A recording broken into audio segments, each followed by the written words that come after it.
형제들의 배신으로 깊은 웅덩이에 던져졌고 급기야 머나먼 이방 땅에 노예로 팔려가서 마침내는 억울한 죄수가 되는 그런 신세가 되었습니다.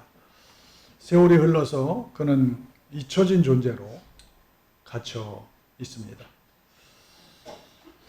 그러나 그의 운명을 뒤바꿀 그러한 부름이 찾아오는데 애굽의 왕 파라오가 그를 불러 세운 것입니다. 왕 앞에서는 우리가 잘 아는 것처럼 누구도 해결하지 못한 난제가 놓여 있었고 바로 그 해답이 요셉의 손에 쥐어 있었던 것입니다.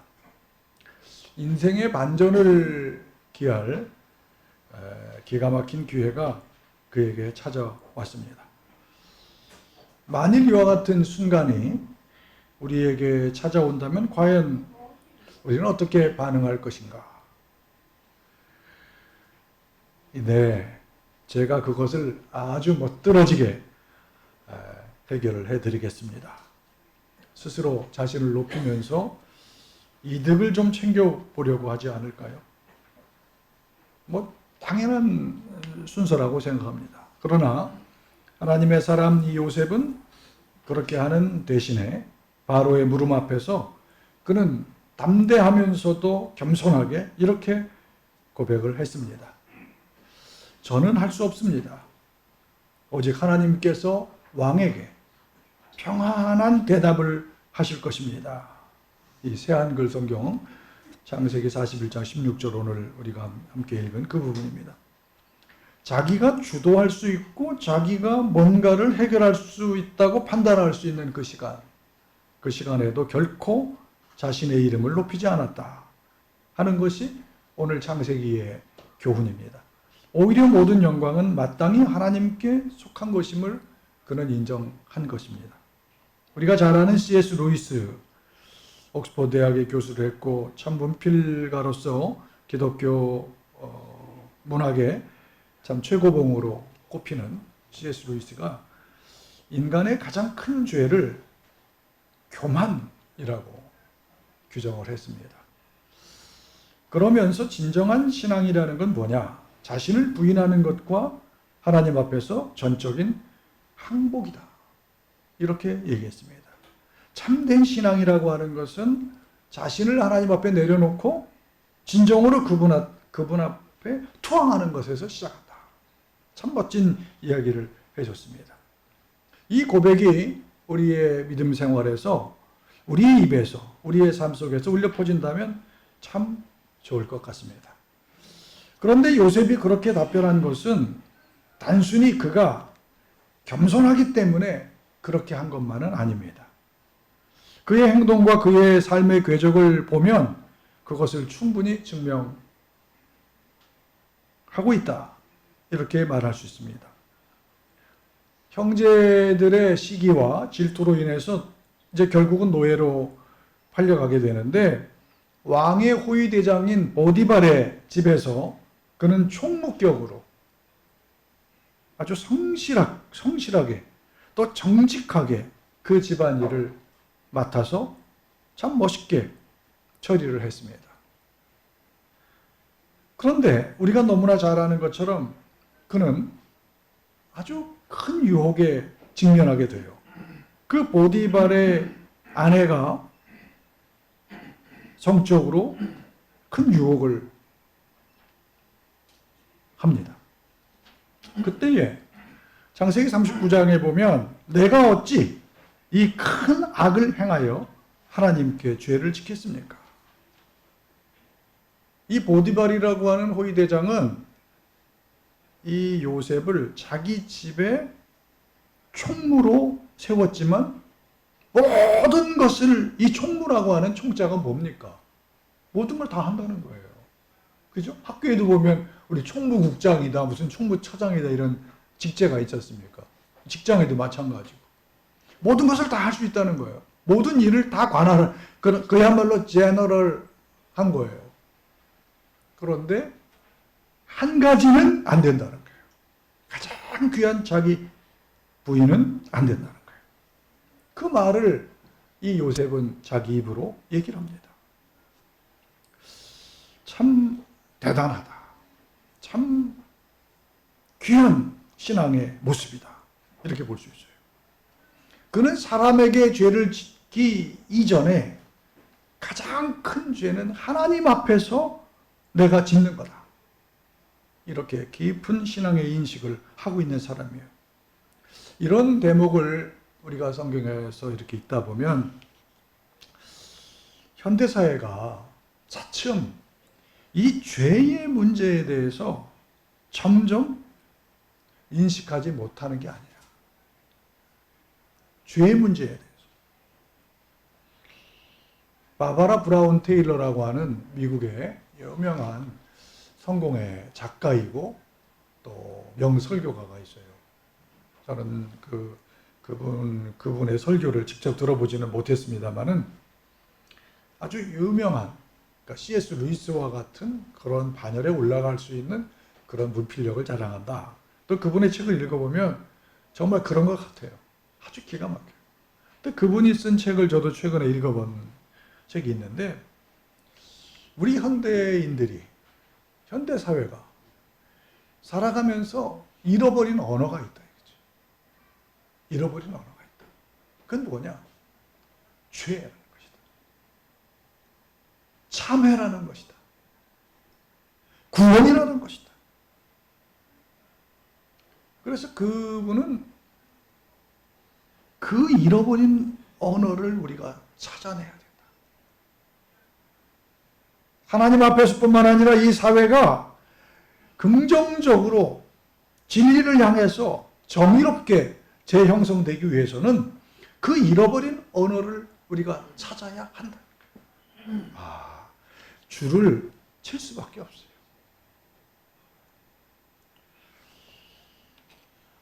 우리가 되새길 요소가 아닙니까?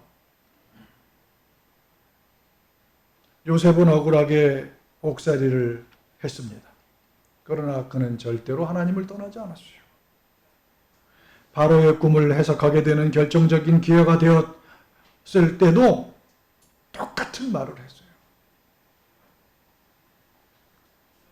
그가 술 맡은 자, 떡 맡은 자, 바로의 가장 측근들이 자기와 같이 감옥에서 투옥되었을 때도 그들이 꿈을 해몽하지 못해서 아주 어리둥절했어요. 술 맡은 자는 전직으로 회복이 되고, 떡 맡은 자는 그 꿈을 보니까 그 자리에 복귀할 수 없는 거예요. 그대로 됐다. 그때 그들이 고민할 때에 저에게 한번 얘기해 주세요. 그러면서 그때도 창세기 40장 8절에 보면 해석은, 풀어주는 것은 하나님께 있지 않습니까? 이렇게 얘기하고 있어요. 정말로 그렇죠.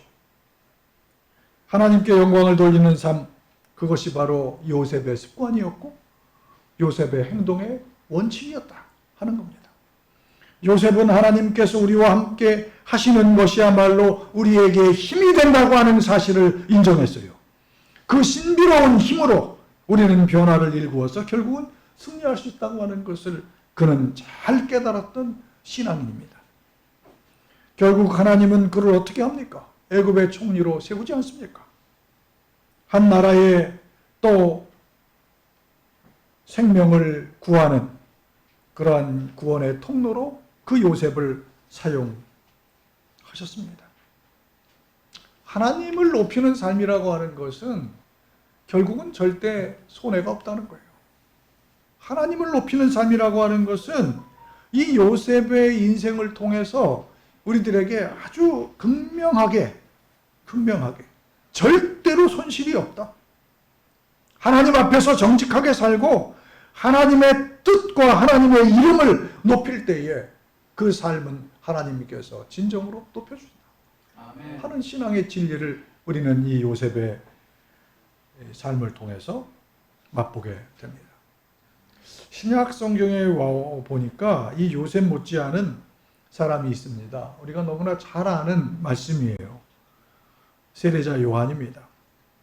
그는 광야에서 외치는 소리로 많은 사람들에게 회개를 촉구했고 많은 사람들이 하나님 앞에서 진리를 받아들이고 정직하게 살아갈 수 있도록 구약 성경의 위대한 예언자들과 같은 울림으로 많은 사람들에게 영적인 권위를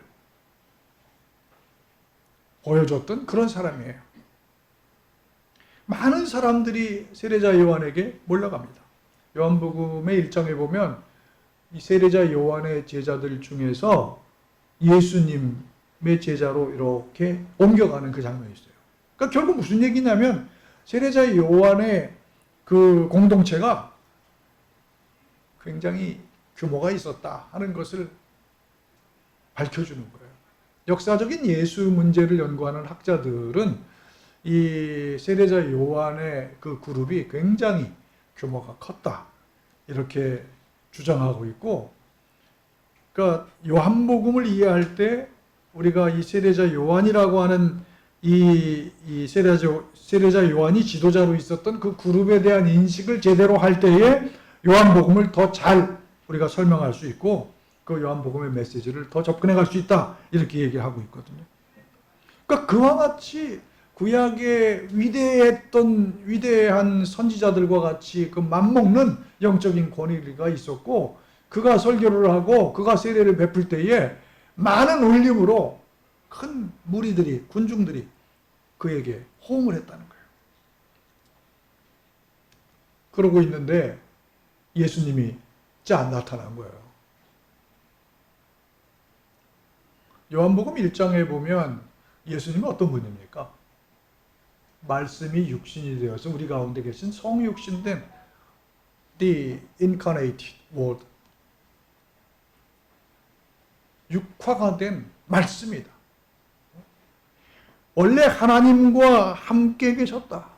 태초에 In the beginning time에 하나님과 함께 하셨던 겁니다. 근데 그가 육신의 몸을 입고 이 땅에 성육신하셨다. 그 대단한 분이에요. 하나님께서 예언자들을 통해서 고지하셨고 말씀하셨던 바로 그 메시아 그리스도, 하나님께서 기름을 부어서 세우신 구원자로서 바로 예수의 존재가 요한복음의 1장에 기가 막히게 묘사되고 있지 않습니까? 그러니 그분이 한번 외칠 때에, 그분이 세례를 베풀 때에 얼마나 많은 사람들이 그에게 다가왔겠습니까? 그러니까 세례자 요한의 제자들은 당신의 선생이 가장 담대하고 가장 권위가 있는 존재라고 생각했겠죠. 선생님, 랍비여, 무리들이 지금 예수님, 나사렛 예수에게 지금 막 몰려가고 있습니다. 그의 이름을 칭송하고 있습니다. 이 제자들의 태도는 뭘까요? 지금 시기심이 막 발동하는 거예요. 질투심이 막 발동하는 거예요. 다 예수님에게 다 가고 있어요, 사람들이. 그럼 여러분 보통 사람 같으면 마음이 막 흔들리지 않나요? 당연히 흔들리겠죠. 그때 그 마음을 우리가 뭐라고 합니까? 마인드 컨트롤이라고 하나? 그 흔들림이 없다. 무슨 침대가 생각나는데. 흔들림이 없는 편안함. 네. 흔들리지 않는다. 그런 사람이 있을까요? 언젠가 국회에서 어느 국회의원이 막 얘기하는데 또 기자들은 또 막 떠는 걸 막 잡더라고요. 그 참 민망하네 진짜. 내용은 너무 좋았어요. 내용은 너무 좋았는데 막 이분이 그 얘기를 하면서도 막 자기가 어떻게 감당을 못하나 봐. 그러니까 막 이게 떠는 게 잡혔어요. 사실은 그것이 일반 사람들의 우리의 삶 속에서 경험하는 거 아닙니까? 선생님, 많은 사람들이 지금 예수에게 갑니다. 큰일 났습니다. 큰일 났습니다, 이거. 우리의 권위는 다 이제 어디로 가는 겁니까? 우리가 지금 선생님의 권위 때문에 지금 따라다니는 건데, 그때 세례자 요한은 그야말로 공고한 자기의 답변을 지금 말하고 있어요. 오늘 성경에 보니까 33장 30절 요한복음, 그는 흥하여야 하겠고 나는 쇠하여야 하겠다. 그러니까 결국은 그분은 더 승승장구하셔야 되고 나는 이제 사라진다. 자신은 주인공인 신랑이 아니라 신랑을 지금 맞이하려고 들러리들 가운데 서 있는 신랑의 친구일 뿐이다. 이렇게 얘기하는 거예요. 자신에게 쏟아지는 환호가 아니라 멀리서 들려오는 신랑의 음성을 듣는 것만으로도 나는 기쁘다. 정말 문학적이죠? 너무나 그 흥겨운 소리로. 여러분, 두 탕자에 비유해 보면 그 형이 집에서 들리는 흥겨운 소리에 동의했어요? 동의하지 않았죠. 그러면서 뭐라고 얘기하냐면 아버지한테 그 창기들하고 자기 아버지 재산 다 탕진한 놈을 위해서 이런 짓을 하십니까? 이게 일반적인 반응이죠. 자신에게 쏟아지는 환호가 아니라 멀리서 들려오는 신랑의 그 도래, 신랑이 다가온다라고 하는 거, 메시아가 지금 다가오셔서 하나님의 구원이 지금 여기에 현존한다라고 하는 것만으로도 나는 기뻐하겠다. 참 기가 막힌 고백이에요. 놀라운 신앙이에요. 요셉과 세례자 요한의 선택은 단지 믿음을 흉내내는 단계가 아닙니다. 우리가 조금 아까 세례자 요한 마찬가지고 우리가 요셉도 살펴봤죠. 그들은 하나님이 누구신지 온몸으로 증명해낸 믿음의 증인들이에요. 요셉은 나는 할 수 없지만은 하나님만 하십니다. 하나님께서 부족한 이 사람을 통해서 하십니다. 그렇게 얘기했어요. 세례자 요한, 그분은 더 승승장구하셔야 되고 그분은 더 높여지셔야 되고 그분은 하나님의 구원을 이 땅에 온전히 몸소 다 구원하시는 그런 메시아이시기 때문에 우리는 그분을 믿음으로 우리의 온 마음으로 그분을 영접해야 합니다. 이런 고백이에요. 이 두 사람에게는 공통점이 있어요. 우리의 믿음이 됐으면 좋겠어요. 하나님에 대한 절대적인 주권을 인정했고 그걸 선포했다는 거예요. 사실 우리가 살아가는 이 사회를 보면 요즘에 뭐 이런 말 하면 미국 못 간다는데 좀 걱정이 되는데 트럼프를 비판하면 이제 미국 못 간대요. 비자를 안 준다 그래요. 좀 너무하지 않습니까?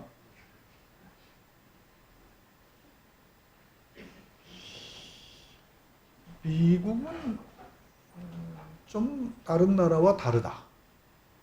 미국, 아메리카, 예외주의. 옛날에는 미국은 좀 달랐다.